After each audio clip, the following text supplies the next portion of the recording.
Well, hello there, and welcome to another tank review. I'm Corny Swiss, and today we're looking at the Ferdinand, rank 4, 7.0 battle rating German tank destroyer. Now, with all reviews, if you want to see something in particular, the timestamps are below in the description if you want to skip ahead to the simulator battle or realistic battle, or maybe just the final opinion if you don't have much time. Whatever works for you, timestamps are there. Feel free to click on them. If you want to hear the more in-garage analysis, stick around. Let's get started. So the Ferdinand is a 65-ton tank destroyer. It's typical of the late war German tank designs in the sense that it's situational and really, really good at one thing. And the thing this tank is really, really good for is long-range engagements. The front armor is 200 millimeters up here. You do have this lower plate, which is slightly weaker. However, it's small and it's decently angled, so it can actually be a difficult target. And as I'll get to with the gun depression, this tank is very good at being hull down. And I'll explain more of that later. The 80 millimeters at the side is, one-shot city. I've never been hit in the side and survived, like full on in the side like this. And I've also never not one-shot a Ferdinand when I shot it in the side. So there you go. The side isn't very good. Because of how durable the front is, I recommend not angling the tank at all, because the front of this tank is 200 millimeters. You don't really need to angle it. You're not going to get much more out of it. If anything, you're just decreasing the angle for this plate right here. So don't bother with that. But the rear is also 80 millimeters. So yeah, just keep your enemies in your front, and your armor will be effective. 122 millimeter guns, the IS-2 gun and IS-3, IS-4, all those 122s, from close range can give you problems in like this plate.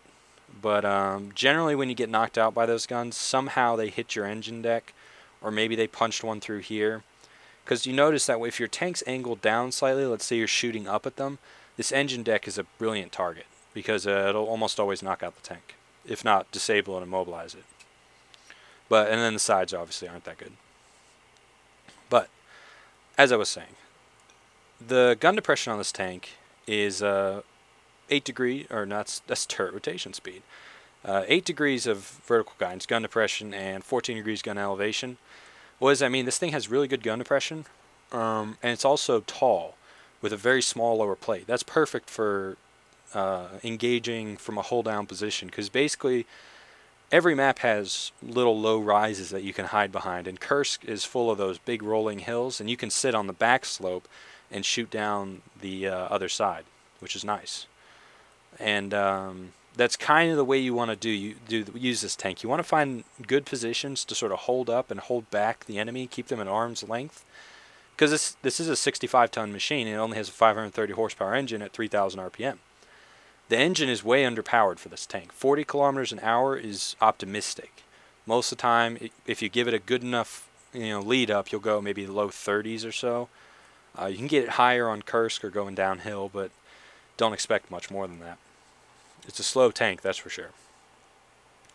But this tank ideally wants to engage from arm's length, and that's kind of due to the gun and the ammunition. It's this 88 millimeter gun common on German tanks at this sort of when this tank was developed, which is like end of war, like 1943, 1944 type time period. You get this, the ammunition you start off with is AP and HE. The AP has 1,000 meter per second muzzle velocity, 230 millimeters penetration at 10 meters, 200 at 500, and 150 at 2,000. That's really good. Against rank 4 opponents, this AP is perfect for all of them. It'll do maximum damage. It'll really, really hurt Russian tanks at this tier. Now, when you start seeing, you will see rank 5s, because this thing is a 7.0 battle rating, and rank 5s are 8.0 battle ratings, so you will see them.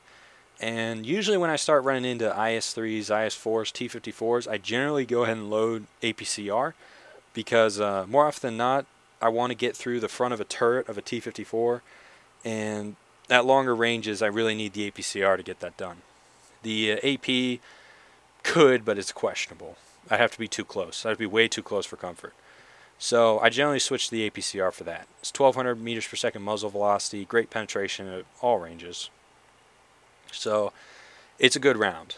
That's what you want to use against the stiffer competition at rank 5. The heat shells, I've never fired one. I don't recommend firing one. Very low muzzle velocity, low penetration for this tier. It's just not really effective. I don't carry any. I generally carry maybe 2/3 AP and the rest APCR, or some split like that. But then the HE, I mean, honestly, the HE is more useful than the heat ammo, and I still have never fired HE from this gun. I don't recommend it. Whatever you want to fire HE at, AP will get the job done just fine. So, I mean, the front of any Soviet turret at this tier will get beat by this round, except maybe IS-3s, IS-4s, but they're rank 5s. In which case you need APCR and you need to aim for the top of the turret. T-54s, the APCR can get through the front of the turret. So there you go. But what do you get with the gun, though? What do you get? Well, what do you get with, you know, that ammo? A 12.2 second reload rate with let's see my crew. It's a fairly decent crew. It's not great, but it's not bad either. My loader could use a little bit of that. There we go. Loader will live a little longer now. And 12.2 seconds, very good.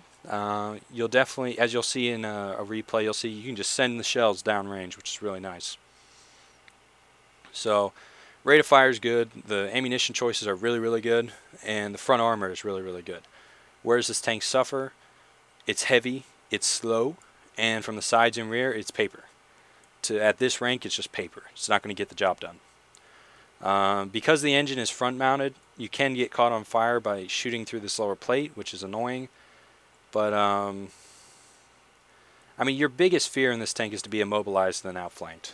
Because if you can't keep them at arm's length, you will get beasted and feasted by the maneuverable Russian tanks. So something you need to avoid. But in terms of gun handling, the gun handles really, really well. The traverse side to side is really good. More often than not, when you move the hull, you're moving it to keep your armor facing the enemy, not to readjust the gun, which is nice. And then obviously, like I said, the depression and elevation is okay. Depression is really good. So that's kind of what you're getting with the Ferdinand. You're getting a very durable long-range sniper. The gun is perfect for that role. And without further ado, let's jump into the replays. So here we are in Kursk in the simulator replay for this Ferdinand review. Things to note, as you can see, there is a Tiger II 105mm gun over there. And he's going to be my buddy this game. I think for German tanks at this rank 4, rank 5, you really need to pair up, use the buddy system. As you can see right there, I switched to the APCR because I'm expecting, he just fired at something, I'm expecting some stiff targets up here, especially at range, so I want to be able to be sure I can penetrate at those ranges. But he's going to be my buddy this game. Downrange right now we have a T-44, I believe, and a IS-2, model 1944, I believe. There's the IS-2 and the T-44. I hit the T-44 first, but I think it kind of bounced off his front plate. This is pretty far. And there's an IS-3 moving. So on the move, I'm going to fire. It's going to go right over the top of the hill, and it's actually going to drill his driver and his loader. And he's kind of in a position where I don't think there's many guns in the game that could deal with him. I fire a shot, but it kind of goes off the top of his turret. But I decide that he's going to be sort of my primary target right now until the Tiger II knocks him out. But you'll notice that I have plenty of gun depression right here, and I'm actually able to sit on the back slope of the hill a little bit, so I'm actually hull down right here. My first shell goes into the IS-2 there and damages his transmission. And we're getting already called near us, but it's not really going to be an issue for us. Ranging shot right there in front of me.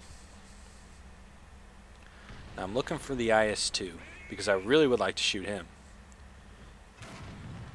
So there's another good hit. Cannon breach, injured his loader, damaged his ammo. And I'm going to kind of prioritize the IS-2 here. And the reason I did that was his gun is the most dangerous to me at this range. The T-44 is nowhere near dangerous, not with a Tiger II sitting next to me. If the T-44 tries to move up on me, Like, that shot skipped in the dirt and then hit his turret, so that wasn't going to pen. The T-44 cannot actually hurt me from this range. The only way he could kill me is if he hits my gun, damages it, and then I fire and kill my crew. That's the only reason. That's the only way he could kill me. But so I'm kind of just. This is where the Ferdinand excels. I'm hull down. I'm engaging at range. And I'm just continually shooting these these Russian tanks. The T-44 cannot hurt me at this range. The IS-2 will struggle to hurt me at this range. So the T-44 actually buggers out. I think he's leaving. But the IS-2 is still sitting here. Pretty sure his, well, he's moving now. There we go, that was a nice hit. But we're going to knock out this IS-2 because he just sat here way too long. You can't give a German gun at this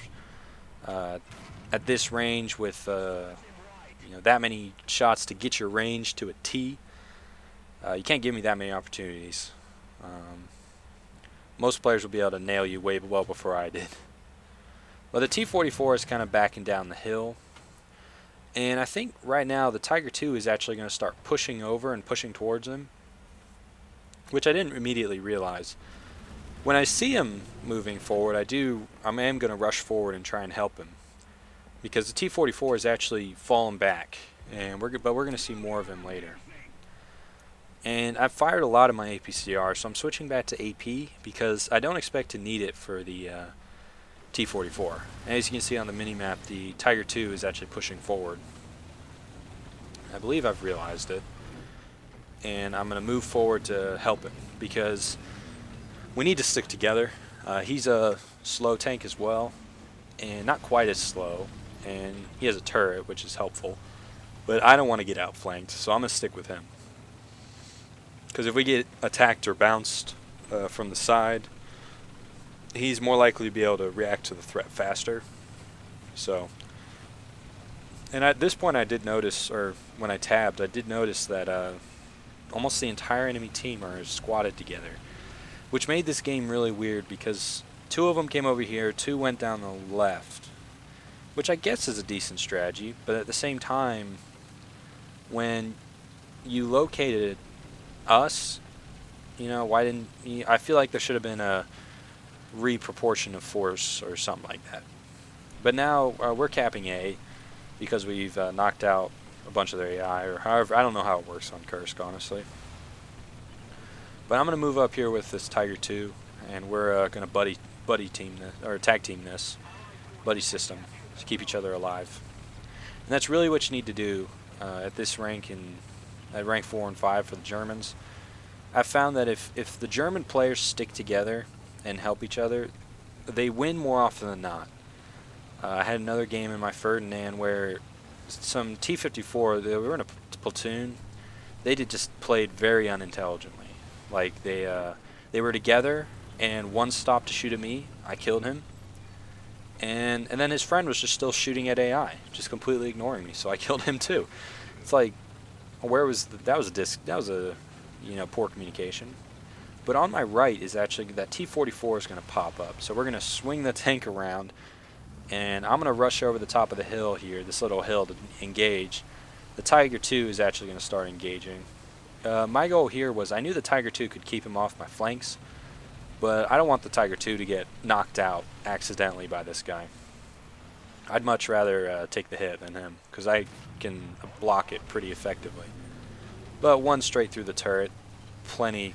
That'll knock out a T-44 all day.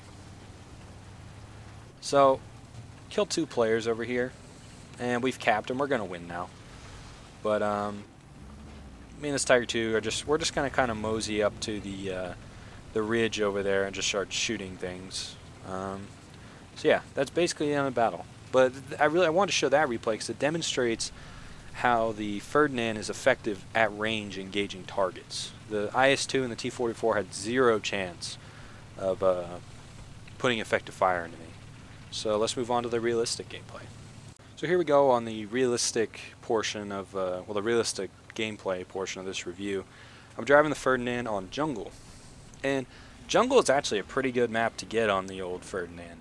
The A hill, this southern portion, is actually fairly conducive to Ferdinand's. You can basically hold, well, as long as, well, this B-25 has something to say about it, that's for sure. I wish I would have hit him there. But, yeah. Just bomb the shit out of that Tiger 2P right there. That's something I don't like about realistic, is the fact that it's so easy just to bomb people. But, you know, that's kind of what you're playing with here.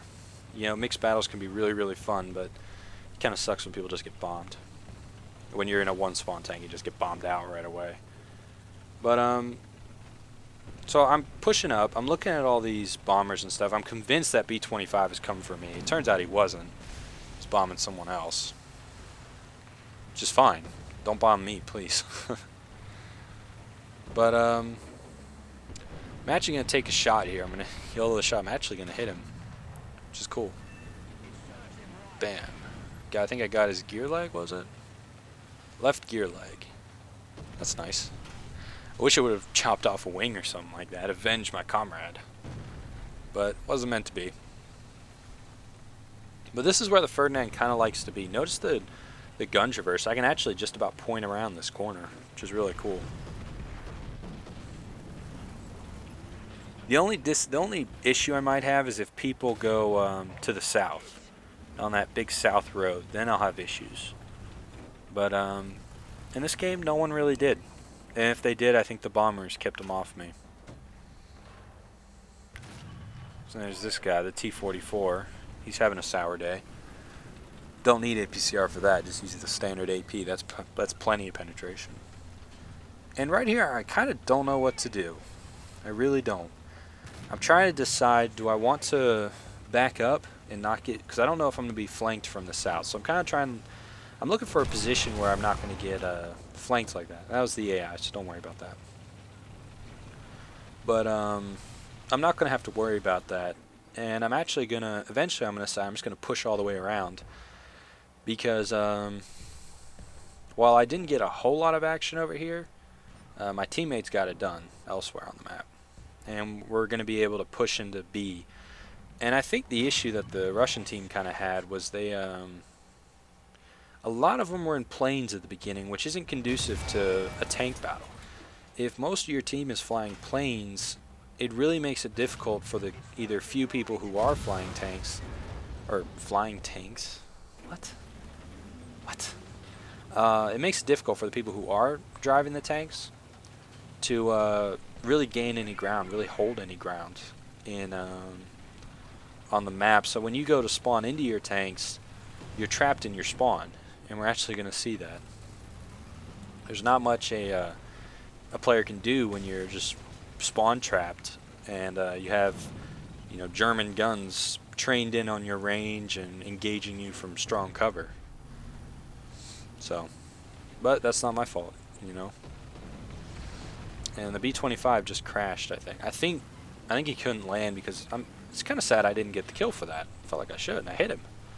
You know, I feel like whenever you hit a plane with a tank gun, you should get a little bit of credit. You know, assist. The ground gets the kill, I get the assist. I feel like that's fair. I'm really nervous though at this point in the replay. I'm not sure what's going on. I'm convinced I'm gonna get bombed here before too long. And I'm looking for... I was looking to see if I could go up on top of a hill and get a better vantage point, but I decided against it. Because I'm convinced, actually, that either I'm going to get bombed or someone's going to come over here. But eventually I get bored. Like I often do.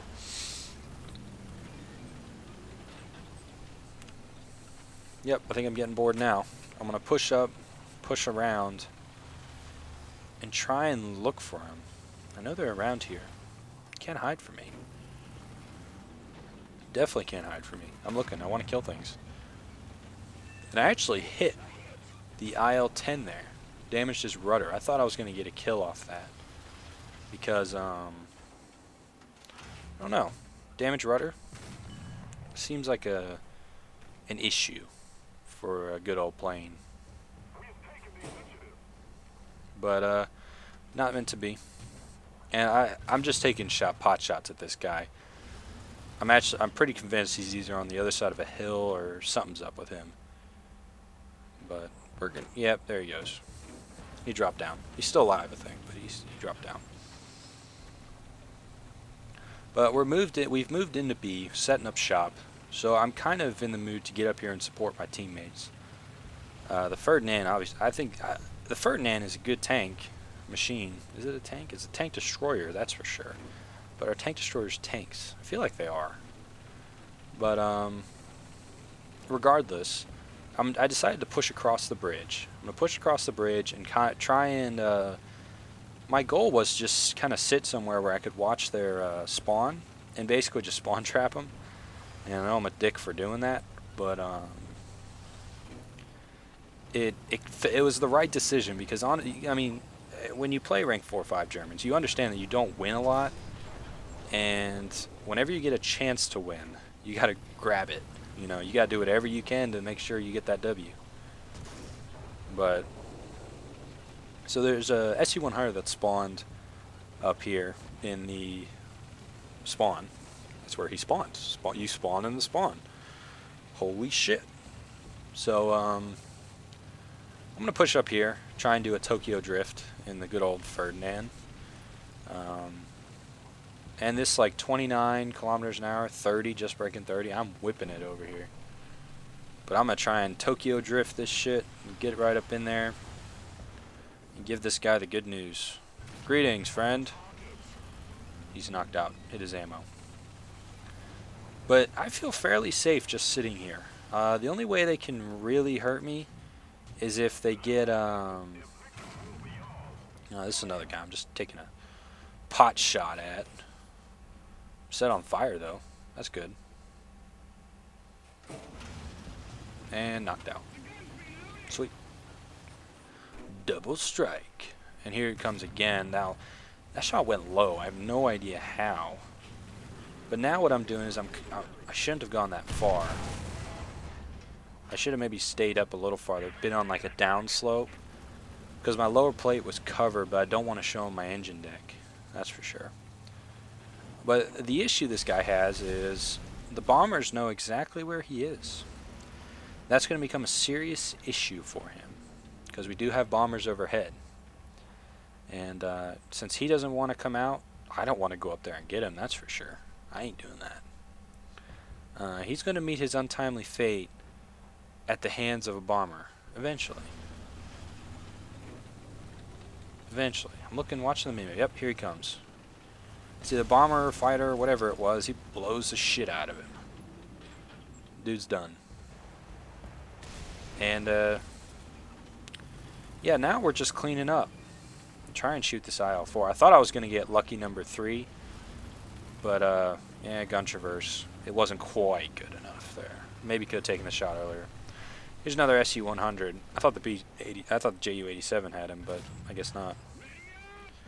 Really would have wished to kill that guy right there, but it's whatever. We're going to cap the zone here. As you can see, this guy, you know, 2 SU-100s have shot me in the face, and obviously didn't even take a scratch.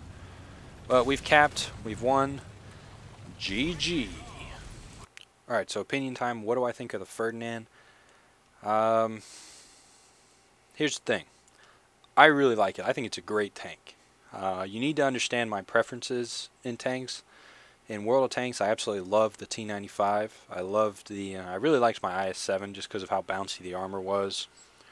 I never got to play the mouse, but I liked tanks that had the armor to just sit out there and take punishment and take the hits for the team. Ferdinand can do that. Where the Ferdinand falls apart is the fact that if you flank this thing, it's toast. And the maps are small enough that it's very difficult to not get flanked. You have to basically put yourself against a wall and eliminate one angle of approach. Especially in rank 5 games when T-54s are so prevalent. I had a game earlier where I was out in the middle. I was in Ash River, coming out of the southern spawn onto the southern ridge. I had just left the little where the little cliffs are where you spawn, and a T-54 shot me. It killed me. I turned to deal with one, and there was another one on the ridge behind me, and he shot and killed me, just because they're that fast and maneuverable. Now, I think the Ferdinand is a really effective machine in a rank 4 game. I think it only has one spawn, and I agree with that in a rank 4 game. I think it would be OP if it had 2. In rank 5, it needs some help. It really does. It shouldn't. It shouldn't see T-54s. Honestly, no tank should see T-54s currently in this game. They're just too strong. But I like the Ferdinand. I really do. I think it's a really good tank. Because I mean, when you look at the tech tree, the Jagdpanther was really good. I like the Jagdpanther. However, it didn't have the frontal armor to really handle incoming fire. Ferdinand does, and it has the same gun. So I like it. I like the Ferdinand better than the Jagdtiger because the Jagdtiger's gun takes so long to reload. The Ferdinand can just keep firing, which is really nice. And it's just a very durable machine. I really like it. The speed can be frustrating. Get your transmission blown out and you cannot go anywhere. And it's really frustrating. But you know what? I like it. I think it's a good tank. I think when we get bigger maps, like I hope Poland and Mozdok, when those maps come in here in 1.43, I think this thing's really going to have a field day. I think it's going to be really, really good. So, yeah, that's been the Ferdinand review. I hope you enjoyed. Hope you learned something. If you have any questions, comments, concerns, suggestions for more tanks to review, drop them in the comments. Be more than happy to read, answer, reply, laugh, whatever you want to, whatever the gist of the comment was. If it was a joke, I'll laugh. I'm sure I will. But, yeah. So I've been CornySwiss, and I'll see you next time.